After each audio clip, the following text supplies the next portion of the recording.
Hey, welcome to Art with Ian. Today we're talking about drawing hands. That's coming up next.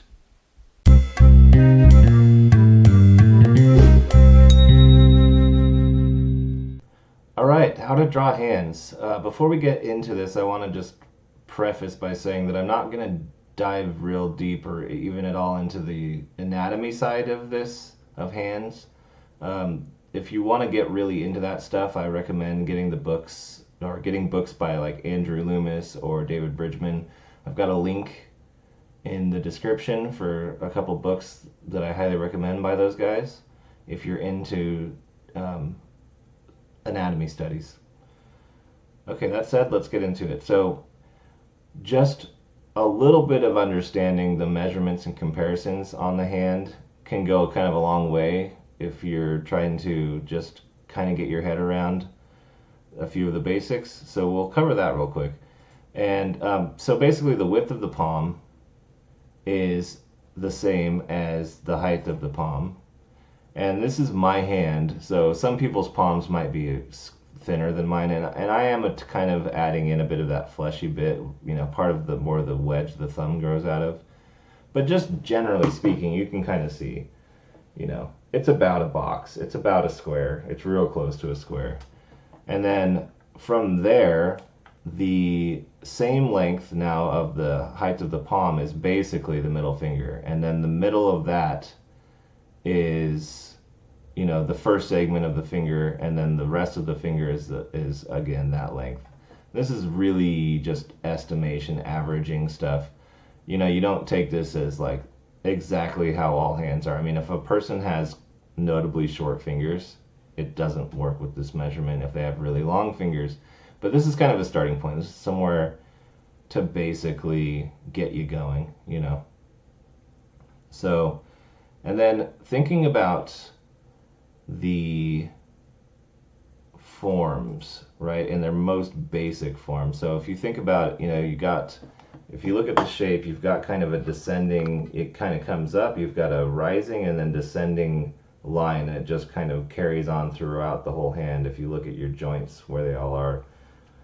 And so basically when you're first thinking about a hand, plotting it out, just kind of think about basically these super, super basic shapes. Really, really basic. You don't have to do anything detailed, or in fact you shouldn't. You should really, really break this down as simple as you can just to understand, or start getting your measurements right, just making it feel like you're drawing the general shape of a hand. Certainly one thing I see in early hand drawings is a neglect of the size of the palm.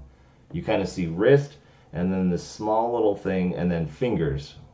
And sometimes you don't, in like little kid drawings, they don't even put a palm there at all. It's like they're just like hands or fingers. And so it's like wrist and then just fingers coming out. And so make sure the palm is really big. It's a big palm. So make sure when you're drawing your hands, you really consider the size of this thing, and for getting your proportions right, like compare it to your head, like look in the mirror and like look how big your hand is next to your head. Hands are big. So there's that. And then let's look at kind of thinking about the depth a bit. So if you look at this, basically it's like, think about your hand like it's transparent for a minute, and so you can see it but you can see through it as well. And if you were to look through your hand and it was hollow, you would you could, there's depth to it. Think about the depth. Don't just draw the shape and the form. The form is, there's thickness to your hand. And so imagine here, the green is the top of the palm, and then we're seeing through it, and underneath, that's where you go into your fingers, right? Your fingers are growing out of the girth of your palm. And if you use cross contours, it can kind of help you to, in space, understand what's going away and what's coming towards you and those kinds of things. Like in the case of this index finger, this cross contour at the knuckle, the main knuckle, is kind of telling you that this finger is still going away, and then this cross contour at the The last knuckle here, here's right here where it's curling up, basically is showing the viewer that now the finger has turned towards us.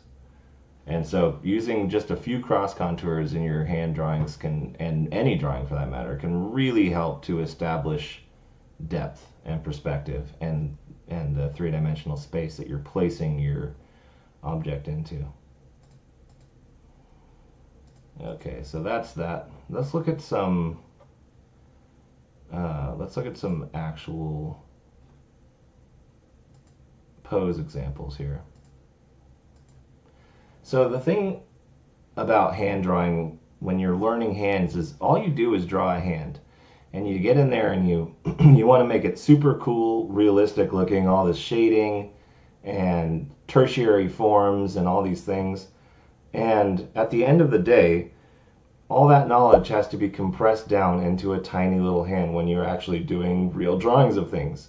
Like if you're drawing a figure, excuse me, if you're drawing a figure, in order to get the whole figure in your canvas, then the hand gets smaller and smaller and smaller to the point where really what you want to be able to do is tell the viewer that the hand is in the proper gesture pose to help sell the overall figure drawing you're doing.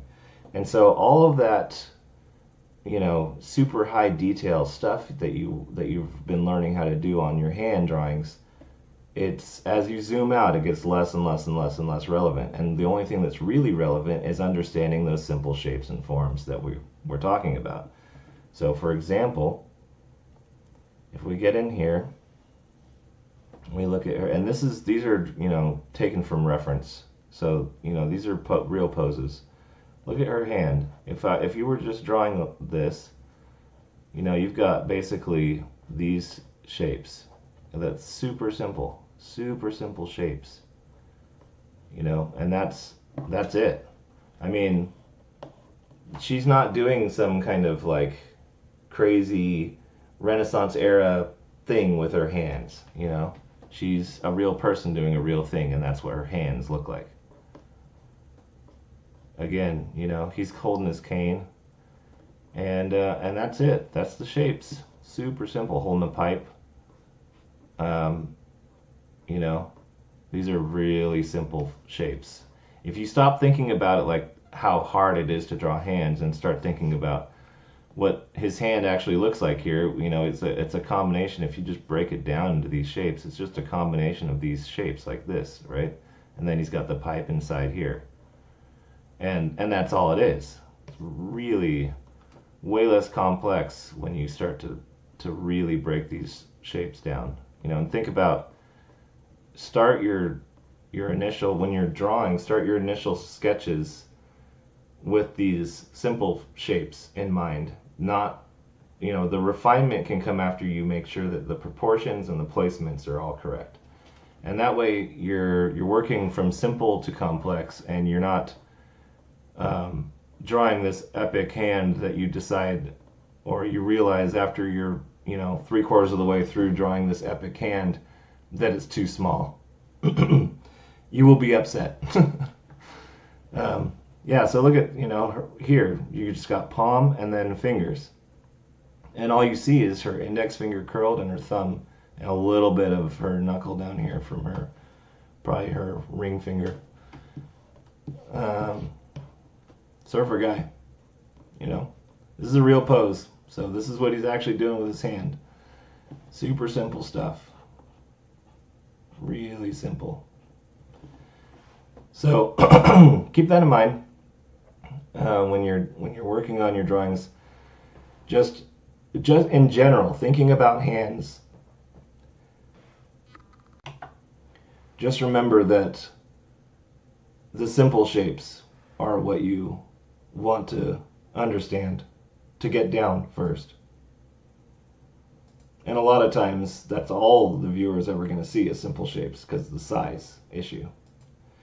So foreshortening. Hands, I think, require a foreshortening knowledge that a lot of the body doesn't. Like, that might be part of what is difficult for people, is because unless you're doing a really, like, action pose, you're not probably going to have to deal with a lot of foreshortening on the for a lot of poses. But the hand, somehow, if you just try to draw a hand, you get into a lot of foreshortening really quickly. So like, you know, the way the hand looks, as it comes towards you, right? And so understanding foreshortening is really important for improving your hand drawings. So I recommend highly that you study that separately, and apply what you learn there to your hand drawings.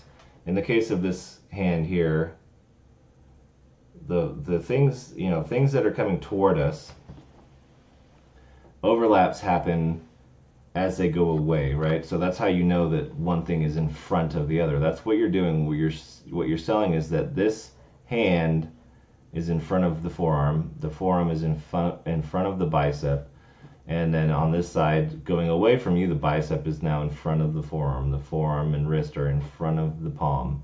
The palm is in front of the fingers, and just a little indications will help your viewer understand what you're trying to show them. Additionally, like, look at this finger. Look how short this finger is. I mean, this is where I think for a lot of people, drawing can get really, foreshortening is really tough, because when you think of a finger, you think of like the length of a finger, right? You think of a finger. And so if you put this idea of a finger on this hand pose, it's going to look like the person's doing this, or something, instead of coming up right up at you. So, if you think about making a fist, opening it back up, that's kind of what you would see in a foreshortening situation. And then for the outstretched hand, you'd basically lose the information as the hand tucks down into a fist, right? Because it's going away from you. Oh, excuse me. So yeah, foreshortening is, that's a whole other topic. I just wanted to briefly touch on it because it's super relevant to understanding how to draw hands in multiple poses. So that was why I just wanted to briefly touch on that. So let's recap what we've gone over here. Learn the measurements and comparisons. This, just a basic knowledge of this stuff can kind of help you get your proportions right, because that can be a big part of the challenge. Your palm might feel really big and your fingers really short, and your fingers might feel super long and your palm really tiny. And just the simple recognition that, basically the length of the palm is about the length of the middle finger goes a long way. It's like, okay, well, if my palm is this big and my middle finger is shorter than that, then chances are my fingers are probably a little too short. And if it's way longer than the palm, chances are your fingers are a little too long. And so you can, just that small knowledge can get you a lot of the way there with just your simple hand drawing. Break the hand down into its simplest shapes. This is basically one of the most important things for all drawing, really, is just recognizing the simple shapes that you're seeing, because the tiny little extra details that make you go, that's that thing and not just a cylinder, those are easy to do later once you've established what it is you're trying to sell the viewer, like your proportions and your foreshortening and all of that stuff. Learn to think of the 3D, or learn to think of those simple shapes as 3D forms. And this plus the last one is like all of drawing. It's like really, really important. Basically, if you want to be a 2D artist who makes people think they're seeing 3D things, or gets the illusion of three-dimensional space, you need to start thinking of stuff three-dimensionally. Like, the hand is not just a cutout slapped onto a 2D space. It lives in 3D space, only we're only getting to see it on a 2D plane. That's how you have to think of it. So, the X, Y, and Z axes you need to understand those and what's going on with that. Study real world hand poses and don't get caught up by the idea that all poses should be epic. This is, I mean, it's fine if you're doing like a mage or, you know, a wizard or whatever, and they're like conjuring some cool magic. It's cool to be able to push poses. I get that. And you should try it and do it. But that if you know the idea that all hand poses should be epic, I think is a misconception that it really hinders artists being able to just draw a hand the way we normally have our hands, which is really, we group our fingers a ton. We don't constantly spread them out. Like, when was the last time you just walked around with your hand like this, you know? And we fist up a lot. We box our hands up a lot, you know, when we're doing stuff.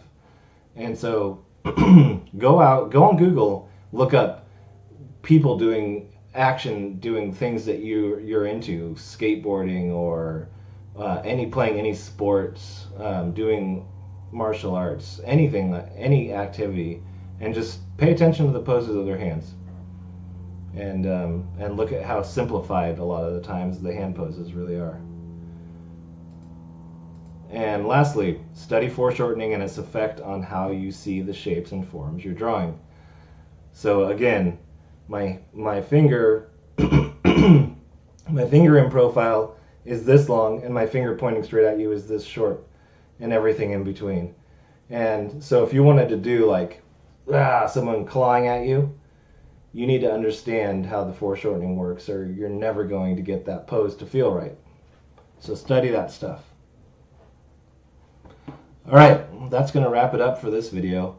I really hope you got something out of this.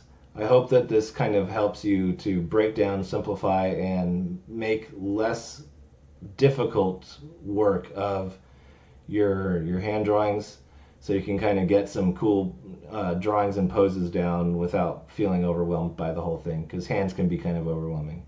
If you did like this video, don't forget to like and subscribe. Follow me on Instagram, and I will see you guys in the next one. If you enjoyed this video, don't forget to like and subscribe, share it with your friends, ring the bell for notifications of future videos, and I'll see you guys in the next one.